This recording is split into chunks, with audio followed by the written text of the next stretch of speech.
Ek het dit op my manier gedoen. Frank Sinatra het die lied gesing, I did it my way. In Genesis 11 sien ons mense wat verenig in die bou van wat lyk soos 'n groot triomf vir die mensdom. Totdat ons besef waaroor hulle werk eintlik gaan, wat hulle doel daarmee is.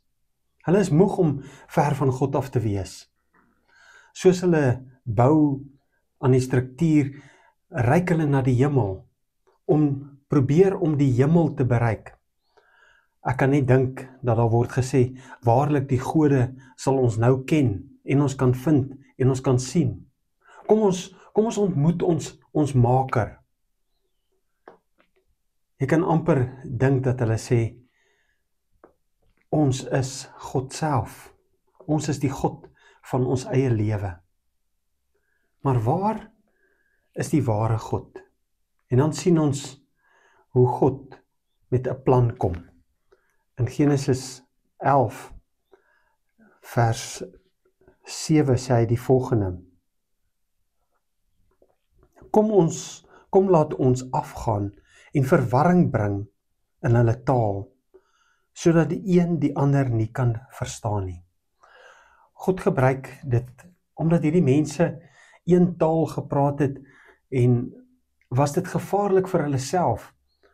In die eenheid wat die wêreld gehad het, was daar ook hierdie verdeeldheid. Ons kies om die God aan wie ons eintlik behoort aan te val, want ons het mos nou alles.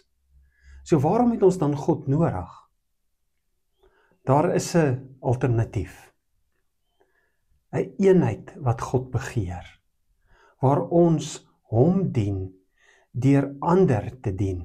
Christus beskryf hoe ons teenoor mekaar en teenoor hom moet optree.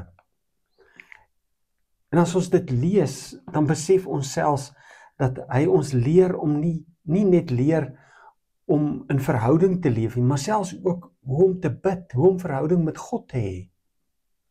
Met Christus en God het die toringprobleem eintlik sy oplossing bereik.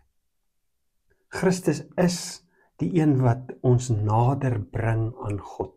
Sedert die Heilige Gees gekom het en in ons in hom ons vertrooster vind en in sy teenwoordigheid is, word dit God by ons in alles wat ons is en alles wat ons doen.